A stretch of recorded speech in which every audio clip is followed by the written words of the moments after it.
Assalamualaikum warahmatullahi wabarakatuh.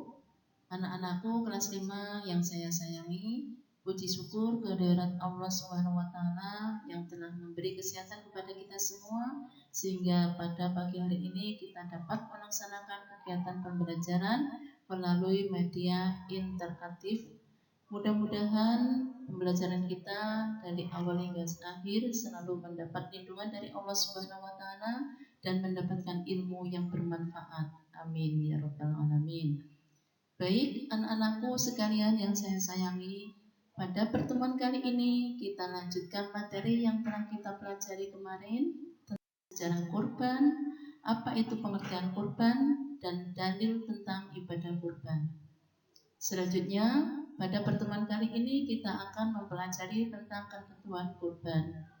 Apa saja sih yang akan kita pelajari kali ini? Baik, mari kita simak bersama-sama.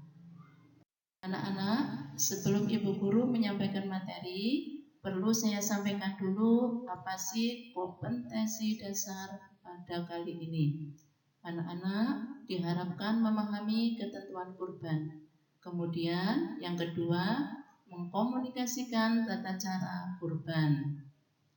Adapun tujuan pembelajaran di sini, setelah mempelajari, memahami literasi, dan menggali isi materi dan tayangan video, peserta didik dapat menyimpulkan hukum kurban dengan benar dan tepat. Kemudian, peserta didik dapat menyimpulkan jenis dan syarat hewan kurban dengan benar. Kemudian, peserta didik dapat membandingkan peruntukan jenis hewan kurban dengan benar. Kemudian, peserta didik dapat menguraikan waktu penyembelihan dan tempat penyembelihan hewan kurban dengan benar. Kemudian, yang terakhir, peserta didik dapat merumuskan ketentuan kurban dengan benar.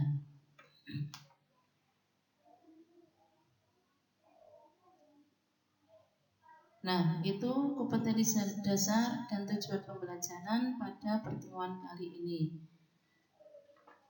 Apa saja yang akan kita pelajari kali ini pada materi ketentuan kurban?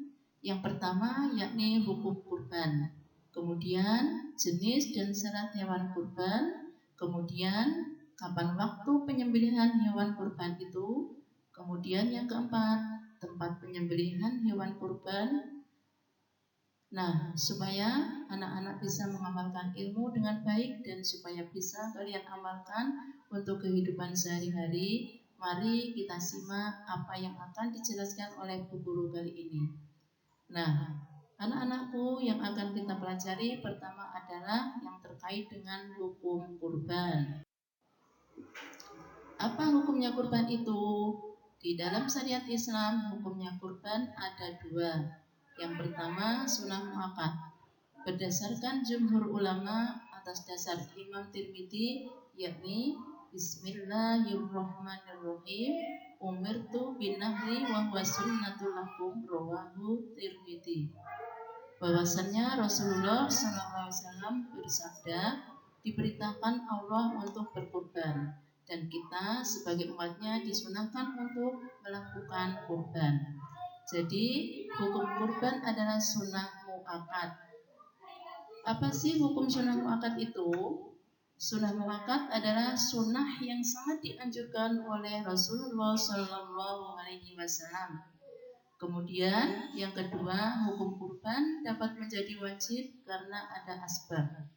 Apa asbabnya? Karena adanya nazar. Nah, apa nazar itu? Nazar adalah sebuah ungkapan atau ucapan yang mengandung unsur kalimat janji. Jadi, apabila seseorang berjanji kepada dirinya sendiri bahwasanya akan melaksanakan ibadah kurban, maka hukum kurban itu menjadi wajib. Nah, anak-anakku sekalian, kemudian yang kedua adalah jenis dan syarat hewan kurban. Lihat lagi apa yang disajikan Bu Guru dalam tabel berikut. Terkait dengan jenis dan syarat hewan kurban di sini, Bu Guru menyajikan tabel yang pertama adalah jenis hewan, kemudian jenis kelamin hewan, kemudian umur hewan, kemudian kondisi hewan, dan peruntukannya. Yang pertama, jenis hewan yang bisa digunakan untuk korban adalah domba atau kambing yang warnanya putih, kemudian kambing, kemudian kerbau atau sapi, dan unta. Jenis kelaminnya boleh jantan atau betina, tapi menurut jumhur ulama alangkah baiknya jantan. Kemudian, berapa sih umur hewan yang diperbolehkan untuk kurban? Yang pertama, domba usianya 1 tahun. Kemudian, kambing umur 2 tahun. Kemudian, kerbau atau sapi umur 2 tahun masuk 3 tahun. Dan kemudian unta umur 5 tahun masuk 6 tahun. Kemudian, kondisinya harus sehat dan tidak cacat, dan utamakan yang gemuk dan yang bagus. Kemudian peruntukannya bagaimana? Menurut syariat, domba dapat untuk berkorban 1 orang, kambing untuk 1 orang, kemudian kerbau atau sapi dapat digunakan 7 orang. Demikian unta juga dipergunakan sebanyak 7 orang. Berdasarkan hadis Nabi yang diriwayatkan Imam Muslim, Bismillahirrahmanirrahim. Wa an Jabir bin Abdullah radhiyallahu anhuma qala naharna ma'an Nabi sallallahu alaihi wasallam amal Hudaybiyah al-badanata an sab'atin wal baqarata an sab'atin. Rawahu Muslim. Yang artinya, dari Jabir bin Abdullah radhiyallahu anhuma, ia berkata, kami pernah berkurban melakukan nahar atau penyembelihan bersama Nabi Shallallahu Alaihi Wasallam pada tahun Hudaybiyah, yaitu kami berkurban untuk unta dengan patungan 7 orang, sedangkan sapi untuk patungan 7 orang. Hadis riwayat Muslim. Nah, ini dasar hukum dalil Nabi yang bahwasannya peruntukan hewan kurban, kerbau, sapi, dan unta dapat digunakan untuk 7 orang. Nah, pada syaratnya tadi dijelaskan cacat.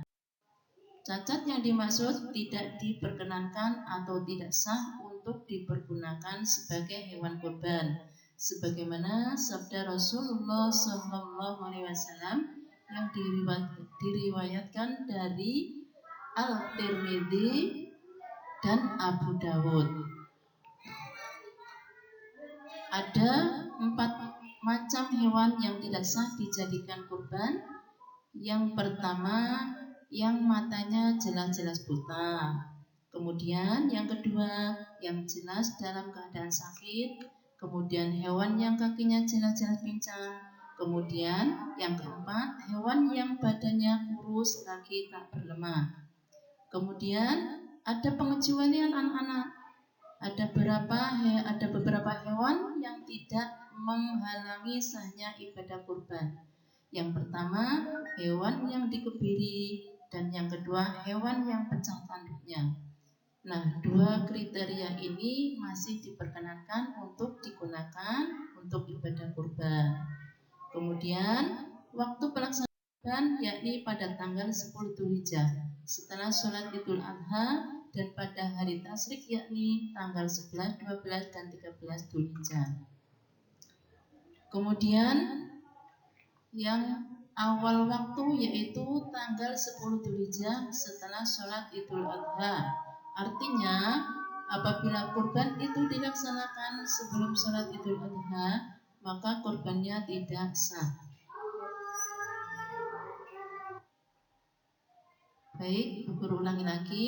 Kemudian yang awal waktu yaitu tanggal 10 Dzulhijjah setelah sholat Idul Adha.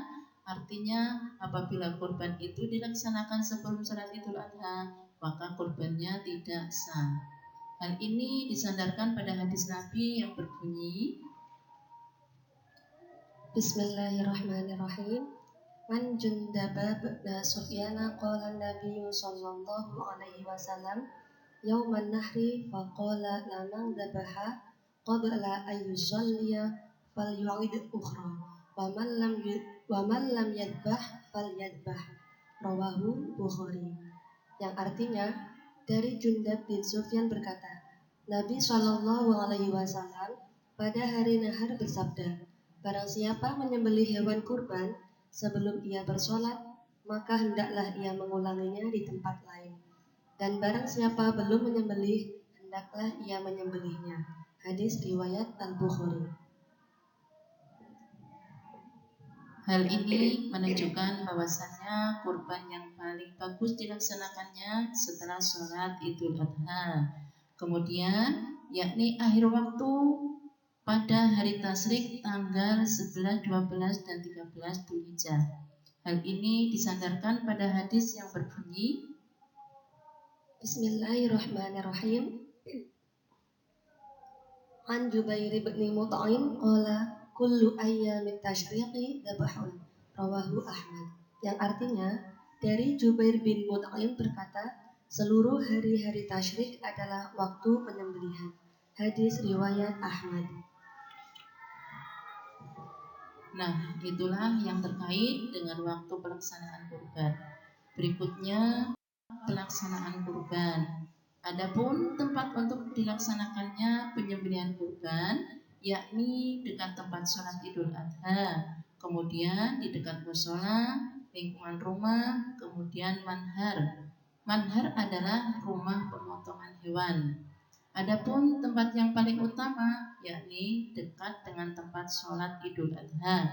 Itulah tadi kaitan dengan tempat penyembelihan hewan kurban. Nah, anak-anakku, untuk menambah wawasan kalian, Bu Guru akan sajikan sebuah tayangan video supaya penjelasan Bu Guru tadi dapat kalian pahami lebih dalam lagi. Baik anak-anak, itu tadi penjelasan terkait dengan materi ketentuan kurban pada pertemuan kali ini. Semoga apa yang disampaikan Bu Guru dapat dipahami anak-anak dan dapat diamalkan. Semoga menjadi ilmu yang bermanfaat di dunia wal akhirah. Amin ya rabbal alamin. Demikianlah tadi anak-anak yang dapat Ibu sampaikan materi pada hari ini.